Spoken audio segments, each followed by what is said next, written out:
ओम श्री गणेशाय नमः। अथ श्री गणपत्यथर्वशीर्षम्।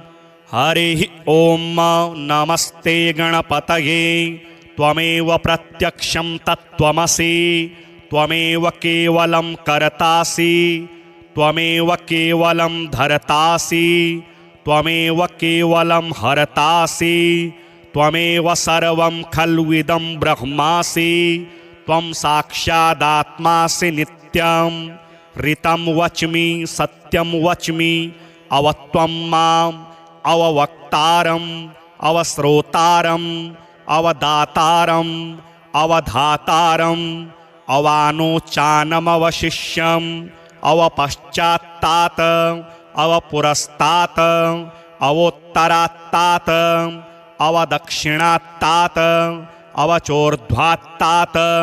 अवाधरात्तात्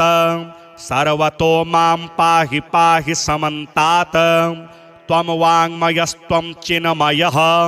त्वमानन्दमयस्त्वं ब्रह्ममयः। त्वं सच्चिदानन्दाद्वितीयोऽसि। त्वं प्रत्यक्षं ब्रह्मासि। त्वं ज्ञानमयो विज्ञानमयोऽसि। सर्वं जगदिदं त्वत्तो जायते। सर्वं जगदिदं त्वत्तस्तिष्ठति। सर्वं जगदिदं त्वयि लयमेष्यति। सर्वं जगदिदं त्वयि प्रत्येति। त्वं भूमिरापो नलो नीलो नभः। त्वं चत्वारि वाक्पदानि। त्वं गुणत्रयातीतः। त्वमवस्थात्रयातीतः। त्वं देहत्रयातीतः। त्वं कालत्रयातीतः। त्वं मूलाधारस्थितोऽसि नित्यं। त्वं शक्तित्रयात्मकः। त्वां योगिनो ध्यायन्ति नित्यं। त्वं ब्रह्मा त्वं विष्णुस्त्वं रुद्रस्त्वम् इन्द्रस्त्वम् अग्निस्त्वं वायुस्त्वं सूर्यस्त्वं चन्द्रमास्त्वं ब्रह्म भूर्भुवः स्वरोम गणादिं पूर्वमुच्चार्य वर्णादिं तदनन्तरम् अनुस्वारः परतरः अर्धेन्दुलसितं तारेण ऋद्धम् एतत्तौ मनुस्वरूपं गकारः पूर्वरूपम् अकारो मध्यमरूपम् अनुस्वारश्चान्त्यरूपम् बिन्दुरुत्तररूपम् नादः सन्धानं संहिता सन्धिः सैषा गणेशविद्या गणकऋषिः निच्छ्रितगायत्री छन्दः गणपतिर्देवता। ॐ गङ्गणपतये नमः। एकदन्ताय विद्महे वक्रतुण्डाय धीमहि तन्नो दन्तिः प्रचोदयात्। एकदन्तं चतुर्हस्तं पाशमङ्कुशधारिणं रदं च वरदं हस्तैर्बिभ्राणं मूषकध्वजं रक्तं लम्बोदरं शूर्पकर्णकं रक्तवाससं रक्तगन्धानुलिप्ताङ्गं रक्तपुष्पैः सुपूजितं भक्तानुकम्पिनं देवं जगत्कारणमच्युतम् आविर्भूतं च सृष्ट्यादौ प्रकृतेः पुरुषात् परम् एवं ध्यायति यो नित्यं स योगी योगिनां वरः।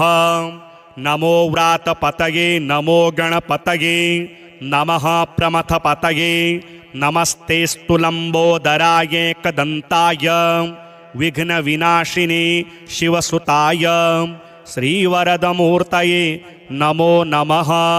हरिः ओम नमस्ते गणपतये। त्वमेव प्रत्यक्षं तत्त्वमसि। त्वमेव केवलं कर्तासि। त्वमेव केवलं धर्तासि। त्वमेव केवलं हर्तासि। त्वमेव सर्वं खल्विदं ब्रह्मासि। त्वं साक्षादात्मासि नित्यं।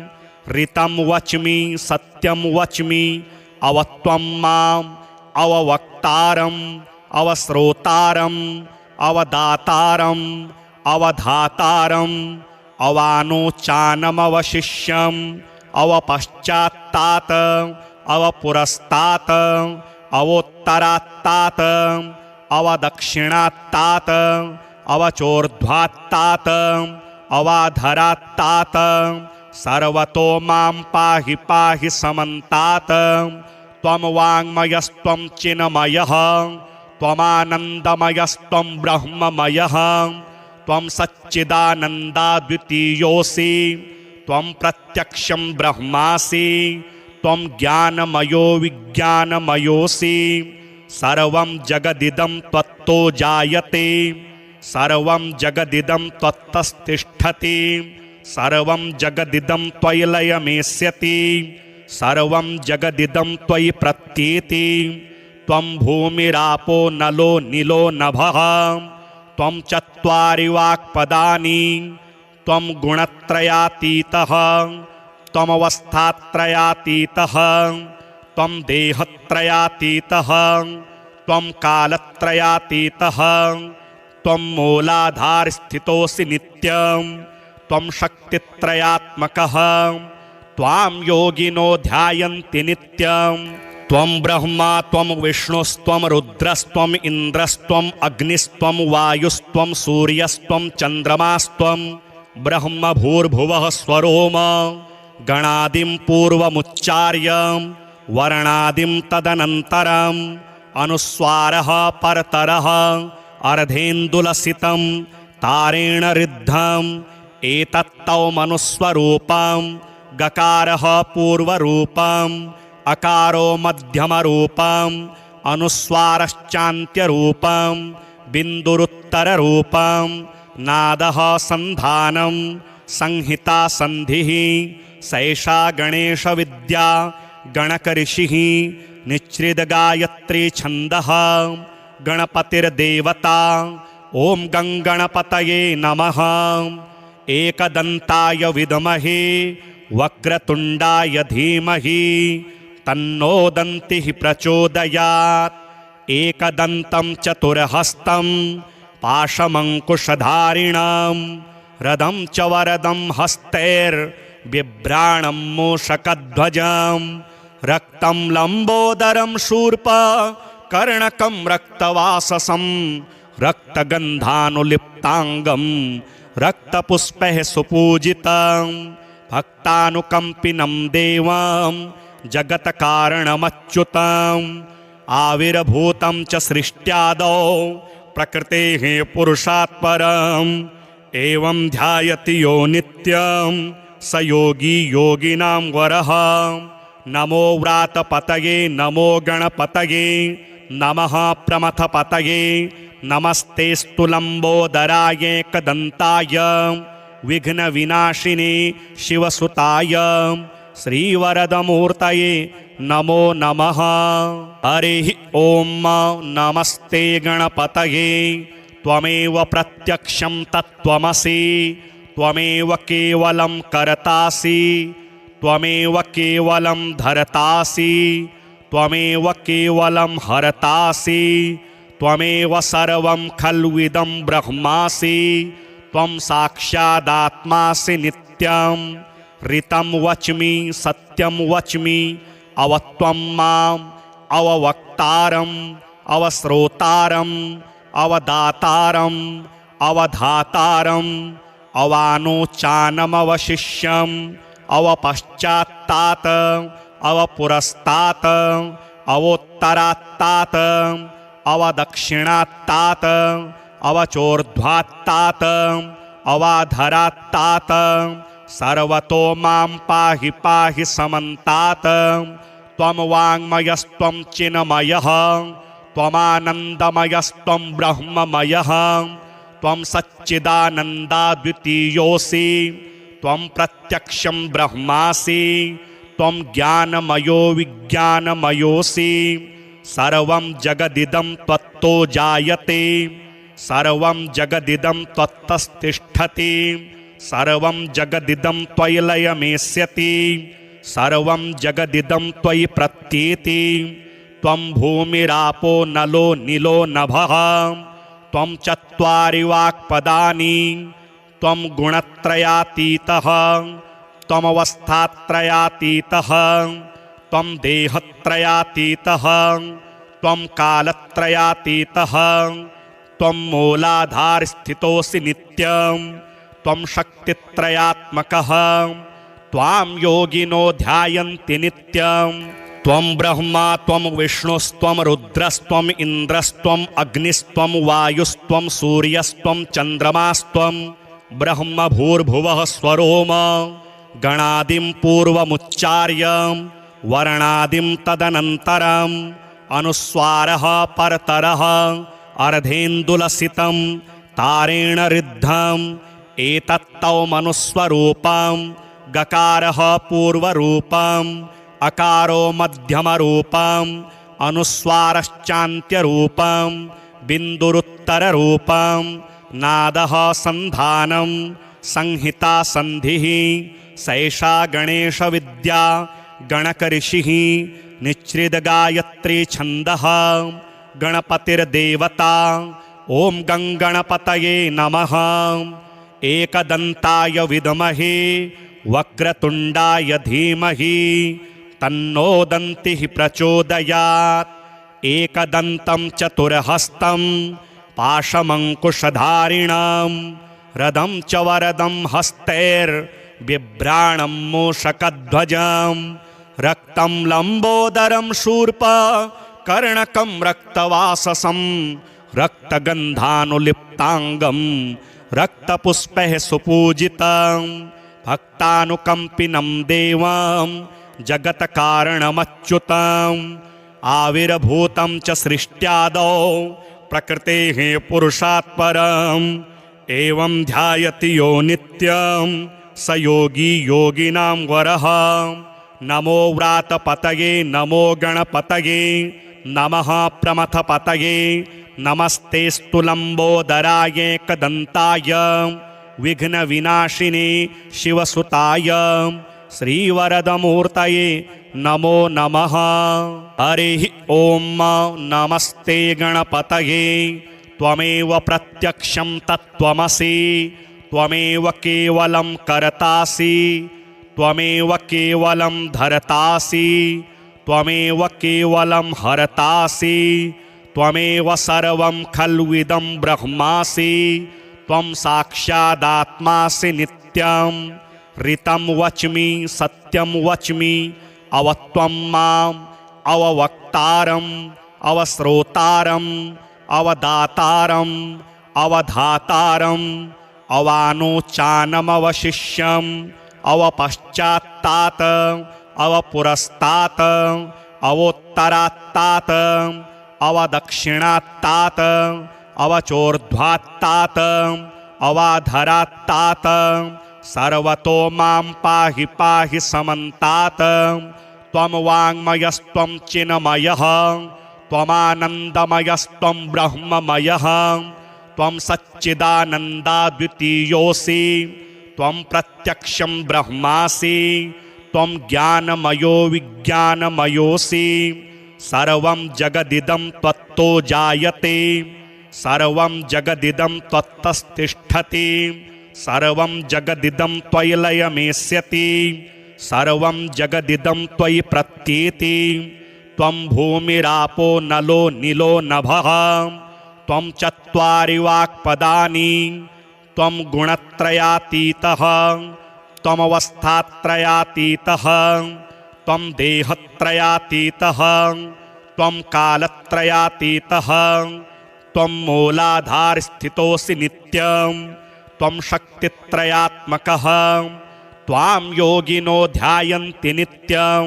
त्वं ब्रह्मा त्वं विष्णुस्त्वं रुद्रस्त्वम् इन्द्रस्त्वम् अग्निस्त्वं वायुस्त्वं सूर्यस्त्वं चन्द्रमास्त्वं ब्रह्म भूर्भुवः स्वरोम गणादिं पूर्वमुच्चार्य वर्णादिं तदनन्तरम् अनुस्वारः परतरः अर्धेन्दुलसितं तारेण ऋद्धम् एतत्तौ मनुस्वरूपं गकारः पूर्वरूपम् अकारो मध्यमरूपम् अनुस्वारश्चान्त्यरूपम् बिन्दुरुत्तररूपम् नादः सन्धानं संहिता सन्धिः सैषा गणेशविद्या गणकऋषिः निच्छ्रितगायत्री छन्दः गणपतिर्देवता ॐ गङ्गणपतये नमः एकदन्ताय विद्महे वक्रतुण्डाय धीमहि तन्नो दन्तिः प्रचोदयात्। एकदन्तं चतुर्हस्तं पाशमङ्कुशधारिणं रदं च वरदं हस्तैर्बिभ्राणं मूषकध्वजं रक्तं लम्बोदरं शूर्पकर्णकं रक्तवाससं रक्तगन्धानुलिप्ताङ्गं रक्तपुष्पैः सुपूजितं भक्तानुकम्पिनं देवं जगत्कारणमच्युतम् आविर्भूतं च सृष्ट्यादौ प्रकृतेः पुरुषात् परम् एवं ध्यायति यो नित्यं स योगी योगिनां वरः। नमो व्रातपतये नमो गणपतये नमः प्रमथपतये नमस्तेऽस्तु लम्बोदराय एकदन्ताय विघ्नविनाशिने शिवसुताय श्रीवरदमूर्तये नमो नमः। हरिः ॐ नमस्ते गणपतये त्वमेव प्रत्यक्षं तत्त्वमसि त्वमेव केवलं कर्तासि त्वमेव केवलं धर्तासि त्वमेव केवलं हर्तासि त्वमेव सर्वं खल्विदं ब्रह्मासि त्वं साक्षादात्मासि नित्यं ऋतं वच्मि सत्यं वच्मि अवत्वं माम् अववक्तारम् अवश्रोतारम् अवदातारम् अवधातारम् अवानोचानमवशिष्यम् अवपश्चात्तात् अवपुरस्तात् अवोत्तरात्तात् अवदक्षिणात्तात् अवचोर्ध्वात्तात् अवाधरात्तात् सर्वतो मां पाहि पाहि समन्तात्। त्वं वाङ्मयस्त्वं चिन्मयः त्वमानन्दमयस्त्वं ब्रह्ममयः त्वं सच्चिदानन्दाद्वितीयोऽसि त्वं प्रत्यक्षं ब्रह्मासि त्वं ज्ञानमयो विज्ञानमयोऽसि सर्वं जगदिदं त्वत्तो जायते सर्वं जगदिदं त्वत्तस्तिष्ठति सर्वं जगदिदं त्वयि लयमेष्यति सर्वं जगदिदं त्वयि प्रत्येति। त्वं भूमिरापो नलो नीलो नभः त्वं चत्वारि वाक्पदानि त्वं गुणत्रयातीतः त्वमवस्थात्रयातीतः त्वं देहत्रयातीतः त्वं कालत्रयातीतः त्वं मूलाधारस्थितोऽसि नित्यं त्वं शक्तित्रयात्मकः त्वां योगिनो ध्यायन्ति नित्यं। त्वं ब्रह्मा त्वं विष्णुस्त्वं रुद्रस्त्वम् इन्द्रस्त्वम् अग्निस्त्वं वायुस्त्वं सूर्यस्त्वं चन्द्रमास्त्वं ब्रह्म भूर्भुवः स्वरोम गणादिं पूर्वमुच्चार्य वर्णादिं तदनन्तरम् अनुस्वारः परतरः अर्धेन्दुलसितं तारेण ऋद्धम् एतत्तौ मनुस्वरूपं गकारः पूर्वरूपम् अकारो मध्यमरूपम् अनुस्वारश्चान्त्यरूपम् बिन्दुरुत्तररूपम् नादः सन्धानं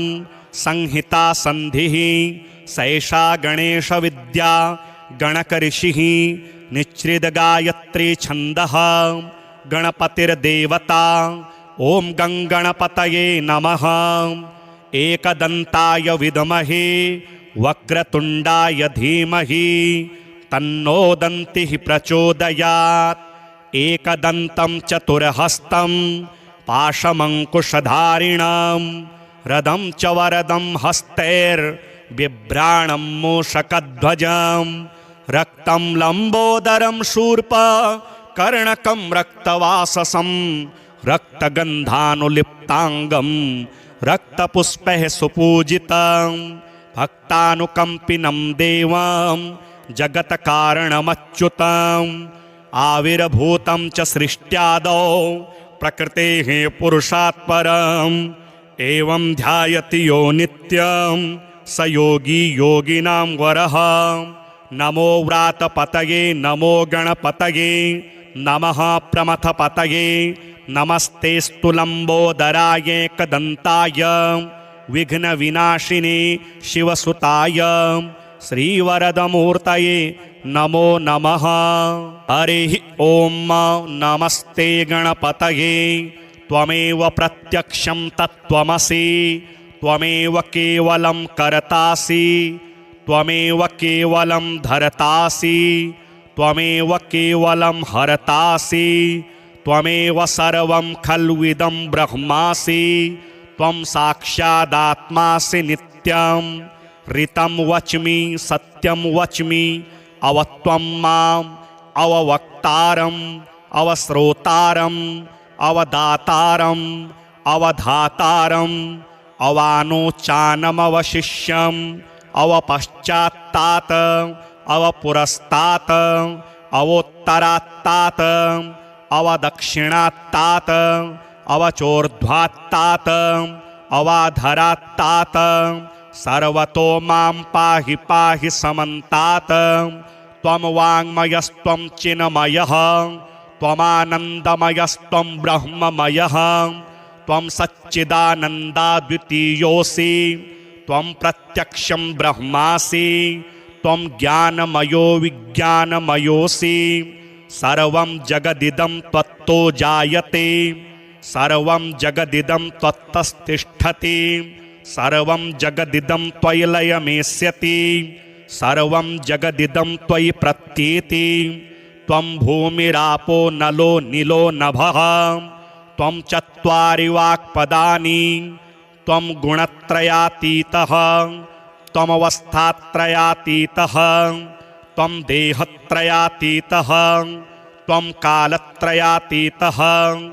त्वं मूलाधारस्थितोऽसि नित्यं त्वं शक्तित्रयात्मकः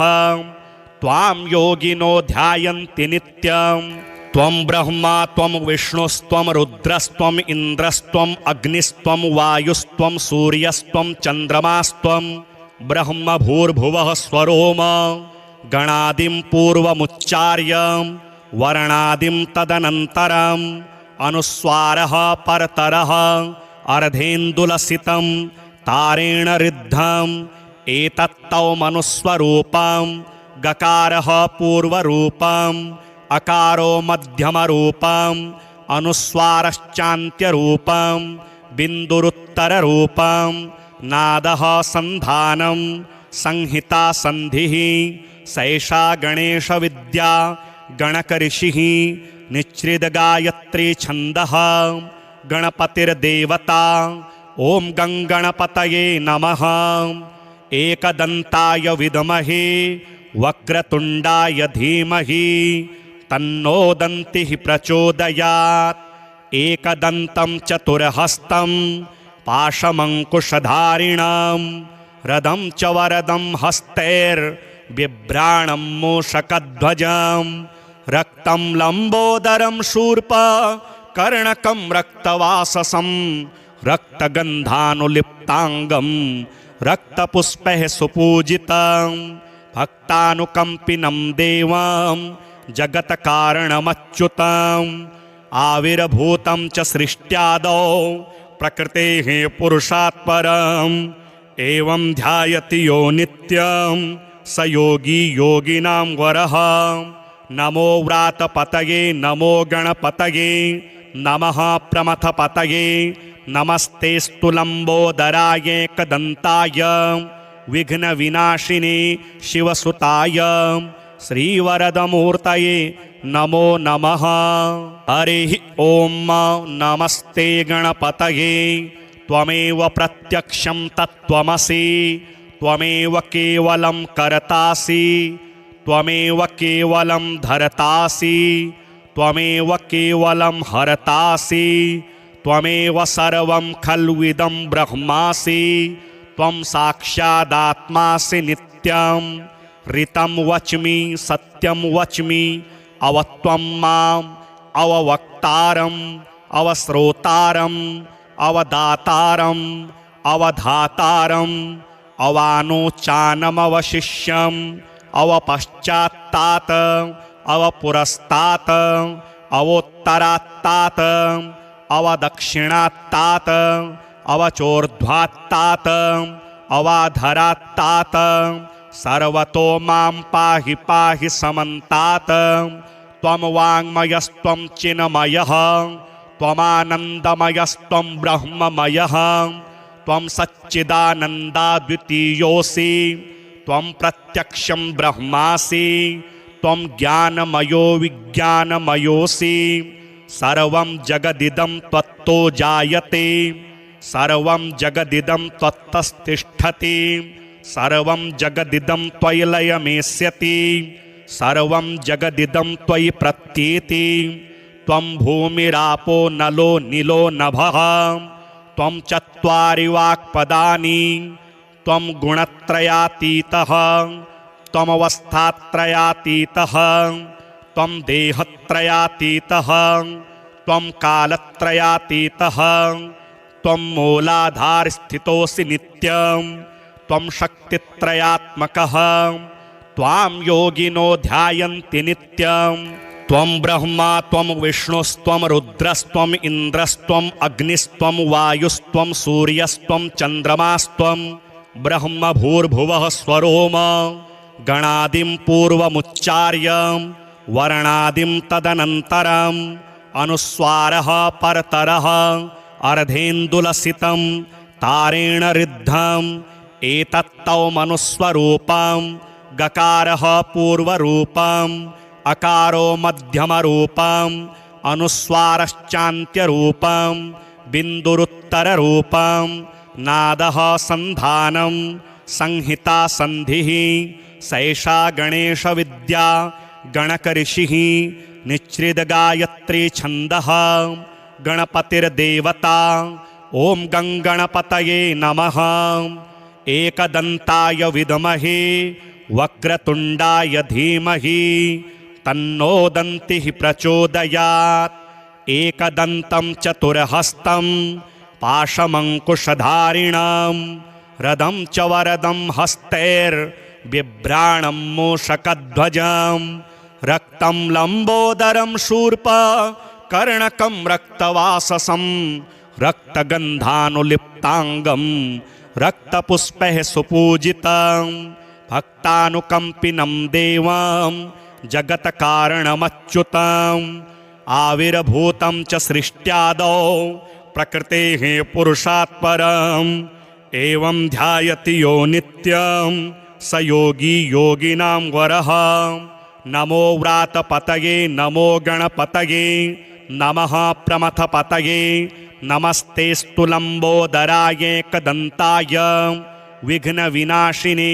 शिवसुताय श्रीवरदमूर्तये नमो नमः।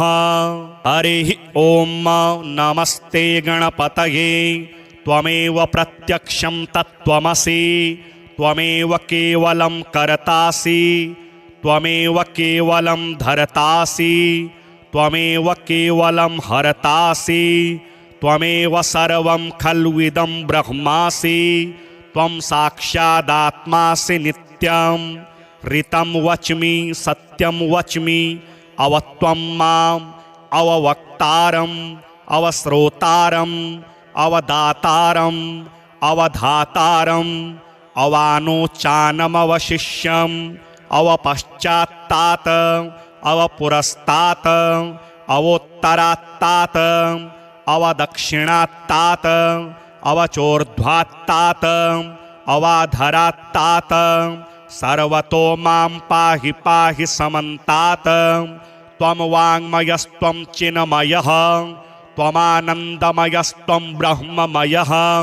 त्वं सच्चिदानन्दाद्वितीयोऽसि त्वं प्रत्यक्षं ब्रह्मासि त्वं ज्ञानमयो विज्ञानमयोऽसि सर्वं जगदिदं त्वत्तो जायते सर्वं जगदिदं त्वत्तस्तिष्ठति सर्वं जगदिदं त्वयि लयमेष्यति सर्वं जगदिदं त्वयि प्रत्येति त्वं भूमिरापो नलो नीलो नभः त्वं चत्वारि वाक्पदानि त्वं गुणत्रयातीतः त्वमवस्थात्रयातीतः त्वं देहत्रयातीतः त्वं कालत्रयातीतः त्वं मूलाधारस्थितोऽसि नित्यं त्वं शक्तित्रयात्मकः त्वां योगिनो ध्यायन्ति नित्यं त्वं ब्रह्मा त्वं विष्णुस्त्वं रुद्रस्त्वं इन्द्रस्त्वं अग्निस्त्वं वायुस्त्वं सूर्यस्त्वं चन्द्रमास्त्वं ब्रह्म भूर्भुवः स्वरोम गणादिं पूर्वमुच्चार्य वर्णादिं तदनन्तरम् अनुस्वारः परतरः अर्धेन्दुलसितं तारेण ऋद्धम् एतत्तौ मनुस्वरूपं गकारः पूर्वरूपम् अकारो मध्यमरूपम् अनुस्वारश्चान्त्यरूपम् बिन्दुरुत्तररूपम् नादः सन्धानं संहिता सन्धिः सैषा गणेशविद्या गणकऋषिः निच्छ्रितगायत्री छन्दः गणपतिर्देवता ॐ गङ्गणपतये नमः एकदन्ताय विद्महे वक्रतुण्डाय धीमहि तन्नो दन्तिः प्रचोदयात् एकदन्तं चतुर्हस्तं पाशमङ्कुशधारिणं रदं च वरदं हस्तैर्बिभ्राणं मूषकध्वजं रक्तं लम्बोदरं शूर्पकर्णकं रक्तवाससं रक्तगन्धानुलिप्ताङ्गं रक्तपुष्पैः सुपूजितं भक्तानुकम्पिनं देवं जगत्कारणमच्युतम् आविर्भूतं च सृष्ट्यादौ प्रकृतेः पुरुषात् परम् एवं ध्यायति यो नित्यं स योगी योगिनां वरः नमो व्रातपतये नमो गणपतये नमः प्रमथपतये नमस्तेस्तु लम्बोदराय एकदन्ताय विघ्नविनाशिने शिवसुताय श्रीवरदमूर्तये नमो नमः। हरिः ॐ नमस्ते गणपतये त्वमेव प्रत्यक्षं तत्त्वमसि त्वमेव केवलं कर्तासि त्वमेव केवलं धर्तासि त्वमेव केवलं हर्तासि त्वमेव सर्वं खल्विदं ब्रह्मासि त्वं साक्षादात्मासि नित्यं ऋतं वच्मि सत्यं वच्मि अवत्वं माम् अववक्तारम् अवश्रोतारम् अवदातारम् अवधातारम् अवानोचानमवशिष्यम् अवपश्चात्तात् अवपुरस्तात् अवोत्तरात्तात् अवदक्षिणात्तात् अवचोर्ध्वात्तात् अवाधरात्तात् सर्वतो मां पाहि पाहि समन्तात् त्वं वाङ्मयस्त्वं चिन्मयः त्वमानन्दमयस्त्वं ब्रह्ममयः त्वं सच्चिदानन्दाद्वितीयोऽसि त्वं प्रत्यक्षं ब्रह्मासि त्वं ज्ञानमयो विज्ञानमयोऽसि सर्वं जगदिदं त्वत्तो जायते सर्वं जगदिदं त्वत्तस्तिष्ठति सर्वं जगदिदं त्वयि लयमेष्यति सर्वं जगदिदं त्वयि प्रत्येति त्वं भूमिरापो नलो नीलो नभः त्वं चत्वारि वाक्पदानि त्वं गुणत्रयातीतः त्वमवस्थात्रयातीतः त्वं देहत्रयातीतः त्वं कालत्रयातीतः त्वं मूलाधारस्थितोऽसि नित्यं त्वं शक्तित्रयात्मकः त्वां योगिनो ध्यायन्ति नित्यं त्वं ब्रह्मा त्वं विष्णुस्त्वं रुद्रस्त्वं इन्द्रस्त्वं अग्निस्त्वं वायुस्त्वं सूर्यस्त्वं चन्द्रमास्त्वं ब्रह्म भूर्भुवः स्वरोम गणादिं पूर्वमुच्चार्य वर्णादिं तदनन्तरम् अनुस्वारः परतरः अर्धेन्दुलसितं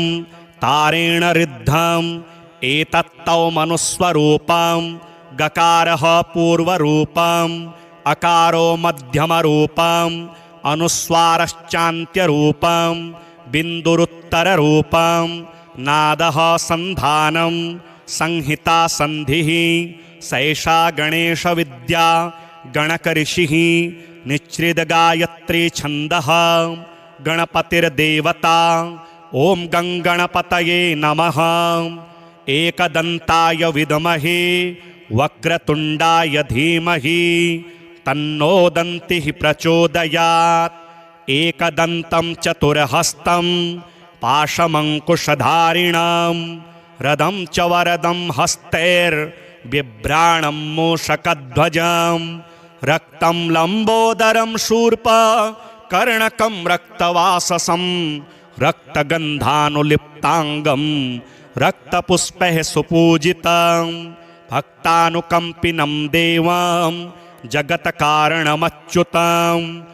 आविर्भूतं च सृष्ट्यादौ प्रकृतेः पुरुषात् परम् एवं ध्यायति यो नित्यं स योगी योगिनां वरः। नमो व्रातपतये नमो गणपतये नमः प्रमथपतये नमस्तेस्तु लम्बोदराय एकदन्ताय विघ्नविनाशिने शिवसुताय श्रीवरदमूर्तये नमो नमः। हरिः ॐ नमस्ते गणपतये त्वमेव प्रत्यक्षं तत्त्वमसि त्वमेव केवलं कर्तासि त्वमेव केवलं धर्तासि त्वमेव केवलं हर्तासि त्वमेव सर्वं खल्विदं ब्रह्मासि त्वं साक्षादात्मासि नित्यं ऋतं वच्मि सत्यं वच्मि अवत्वं माम् अववक्तारम् अवश्रोतारम् अवदातारम् अवधातारम् अवानोचानमवशिष्यम् अवपश्चात्तात् अवपुरस्तात् अवोत्तरात्तात् अवदक्षिणात्तात् अवचोर्ध्वात्तात् अवाधरात्तात् सर्वतो मां पाहि पाहि समन्तात्। त्वं वाङ्मयस्त्वं चिन्मयः त्वमानन्दमयस्त्वं ब्रह्ममयः त्वं सच्चिदानन्दाद्वितीयोऽसि त्वं प्रत्यक्षं ब्रह्मासि त्वं ज्ञानमयो विज्ञानमयोऽसि सर्वं जगदिदं त्वत्तो जायते सर्वं जगदिदं त्वत्तस्तिष्ठति सर्वं जगदिदं त्वयि लयमेष्यति सर्वं जगदिदं त्वयि प्रत्येति त्वं भूमिरापो नलो नीलो नभः त्वं चत्वारि वाक्पदानि त्वं गुणत्रयातीतः त्वमवस्थात्रयातीतः त्वं देहत्रयातीतः त्वं कालत्रयातीतः त्वं मूलाधारस्थितोऽसि नित्यं त्वं शक्तित्रयात्मकः त्वां योगिनो ध्यायन्ति नित्यं त्वं ब्रह्मा त्वं विष्णुस्त्वं रुद्रस्त्वम् इन्द्रस्त्वम् अग्निस्त्वं वायुस्त्वं सूर्यस्त्वं चन्द्रमास्त्वं ब्रह्म भूर्भुवः स्वरोम गणादिं पूर्वमुच्चार्य वर्णादिं तदनन्तरम् अनुस्वारः परतरः अर्धेन्दुलसितं तारेण ऋद्धम् एतत्तौ मनुस्वरूपं गकारः पूर्वरूपम् अकारो मध्यमरूपम् अनुस्वारश्चान्त्यरूपम् बिन्दुरुत्तररूपम् नादः सन्धानं संहिता सन्धिः सैषा गणेशविद्या गणकऋषिः निच्छ्रितगायत्री छन्दः गणपतिर्देवता ॐ गङ्गणपतये नमः। एकदन्ताय विद्महे वक्रतुण्डाय धीमहि तन्नो दन्तिः प्रचोदयात्। एकदन्तं चतुर्हस्तं पाशमङ्कुशधारिणां रदं च वरदं हस्तैर्बिभ्राणं मूषकध्वजं रक्तं लम्बोदरं शूर्पकर्णकं रक्तवाससं रक्तगन्धानुलिप्ताङ्गं रक्तपुष्पैः सुपूजितं भक्तानुकम्पिनं देवं जगत्कारणमच्युतम्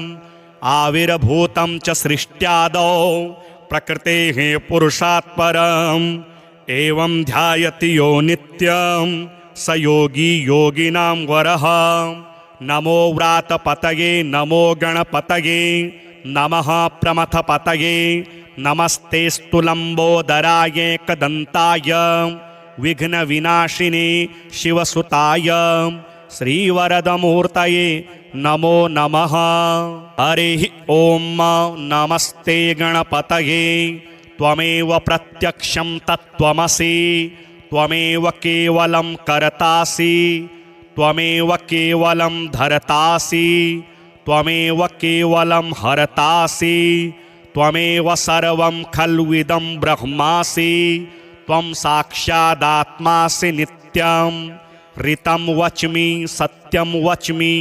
अवत्वं माम् अववक्तारम् अवश्रोतारम् अवदातारम् अवधातारम् अवानोचानमवशिष्यम् अवपश्चात्तात् अवपुरस्तात्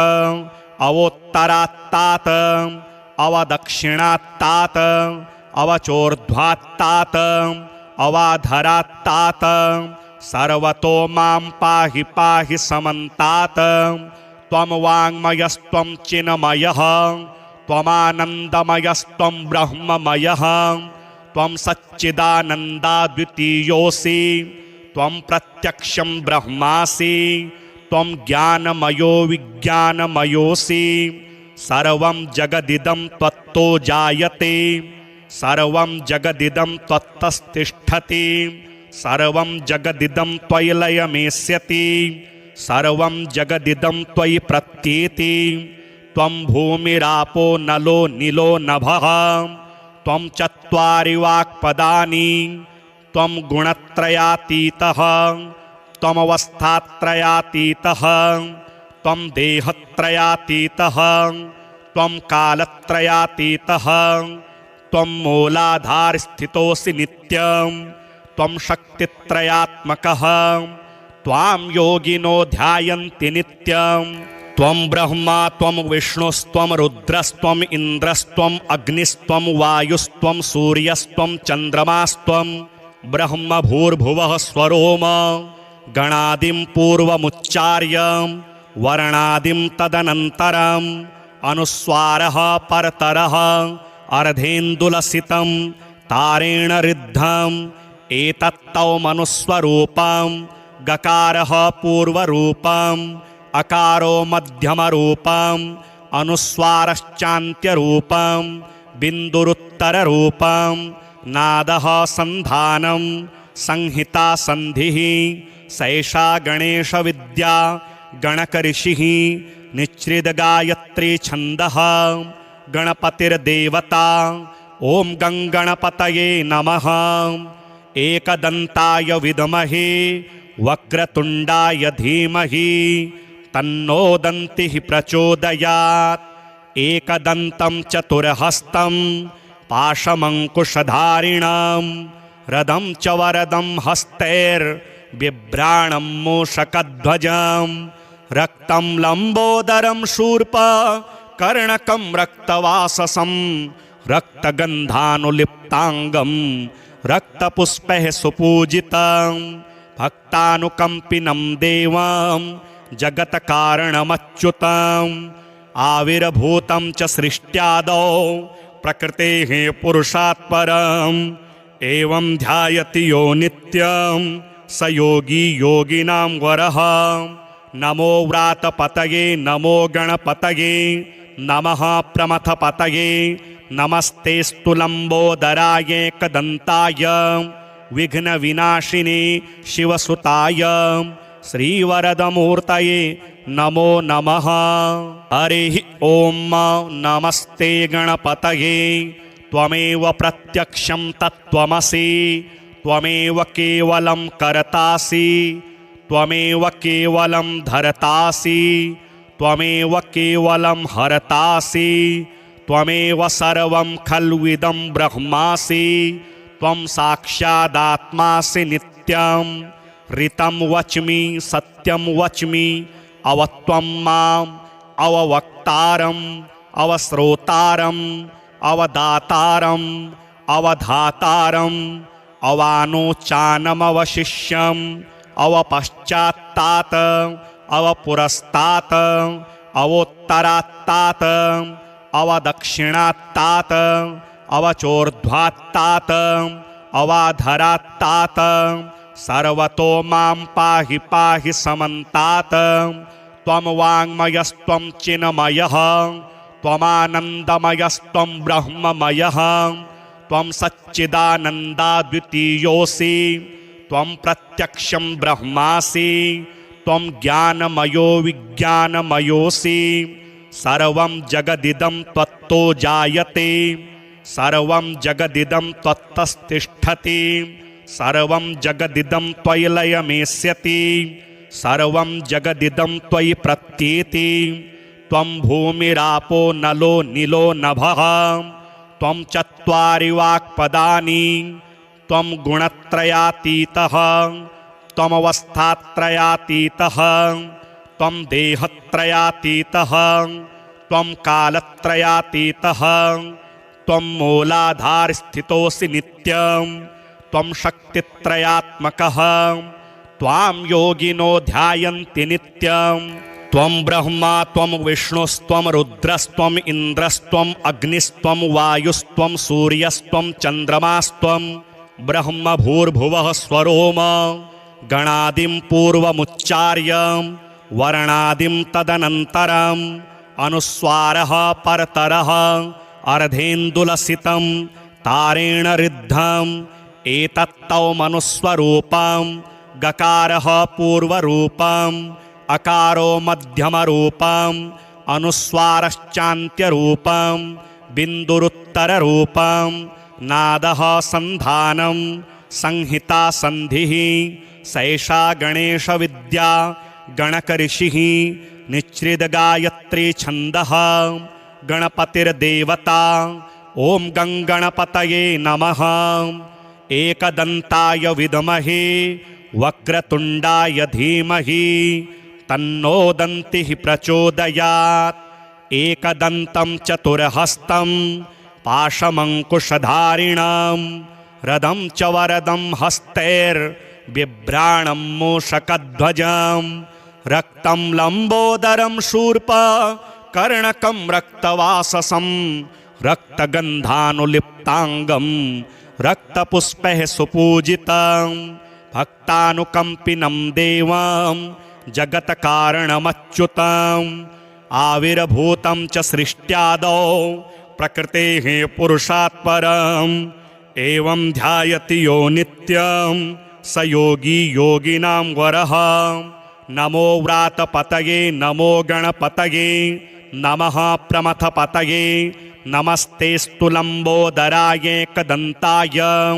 विघ्नविनाशिने शिवसुताय श्रीवरदमूर्तये नमो नमः। हरिः ॐ नमस्ते गणपतये त्वमेव प्रत्यक्षं तत्त्वमसि त्वमेव केवलं कर्तासि त्वमेव केवलं धर्तासि त्वमेव केवलं हरतासि त्वमेव सर्वं खल्विदं ब्रह्मासि त्वं साक्षादात्मासि नित्यं ऋतं वच्मि सत्यं वच्मि अवत्वं माम् अववक्तारम्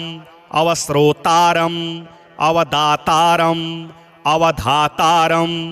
अवानोचानमवशिष्यम् अवपश्चात्तात अवपुरस्तात अवोत्तरात्तात अवदक्षिणात्तात अवचोर्ध्वात्तात अवाधरात्तात सर्वतो मां पाहि पाहि समन्तात त्वं वाङ्मयस्त्वं चिन्मयः त्वमानन्दमयस्त्वं ब्रह्ममयः त्वं सच्चिदानन्दाद्वितीयोऽसि त्वं प्रत्यक्षं ब्रह्मासि त्वं ज्ञानमयो विज्ञानमयोऽसि सर्वं जगदिदं त्वत्तो जायते सर्वं जगदिदं त्वत्तस्तिष्ठति सर्वं जगदिदं त्वयि लयमेष्यति सर्वं जगदिदं त्वयि प्रत्येति त्वं भूमिरापो नलो नीलो नभः त्वं चत्वारि वाक्पदानि त्वं गुणत्रयातीतः त्वमवस्थात्रयातीतः त्वं देहत्रयातीतः त्वं कालत्रयातीतः त्वं मूलाधारस्थितोऽसि नित्यं त्वं शक्तित्रयात्मकः त्वां योगिनो ध्यायन्ति नित्यं त्वं ब्रह्मा त्वं विष्णुस्त्वं रुद्रस्त्वम् इन्द्रस्त्वम् अग्निस्त्वं वायुस्त्वं सूर्यस्त्वं चन्द्रमास्त्वं ब्रह्म भूर्भुवः स्वरोम गणादिं पूर्वमुच्चार्य वर्णादिं तदनन्तरम् अनुस्वारः परतरः अर्धेन्दुलसितं तारेण ऋद्धम् एतत्तौ मनुस्वरूपं गकारः पूर्वरूपम् अकारो मध्यमरूपम् अनुस्वारश्चान्त्यरूपम् बिन्दुरुत्तररूपम् नादः सन्धानं संहिता सन्धिः सैषा गणेशविद्या गणकऋषिः निच्छ्रितगायत्री छन्दः गणपतिर्देवता ॐ गङ्गणपतये नमः एकदन्ताय विद्महे वक्रतुण्डाय धीमहि तन्नो दन्तिः प्रचोदयात् एकदन्तं चतुर्हस्तं पाशमङ्कुशधारिणां रदं च वरदं हस्तैर्बिभ्राणं मूषकध्वजं रक्तं लम्बोदरं शूर्पकर्णकं रक्तवाससं रक्तगन्धानुलिप्ताङ्गं रक्तपुष्पैः सुपूजितं भक्तानुकम्पिनं देवं जगत्कारणमच्युतम् आविर्भूतं च सृष्ट्यादौ प्रकृतेः पुरुषात् परम् एवं ध्यायति यो नित्यं स योगी योगिनां वरः नमो व्रातपतये नमो गणपतये नमः प्रमथपतये नमस्तेस्तु लम्बोदराय एकदन्ताय विघ्नविनाशिने शिवसुताय श्रीवरदमूर्तये नमो नमः। हरिः ॐ